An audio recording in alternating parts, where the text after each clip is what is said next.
How to use parental control in HBO Max.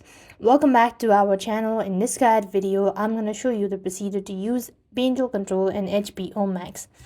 You could use parental control on HBO Max, create a kid profile, and set the content rating and or optionally enable pin to lock it. So basically, there isn't a direct way you could go with parental control in the HBO Max.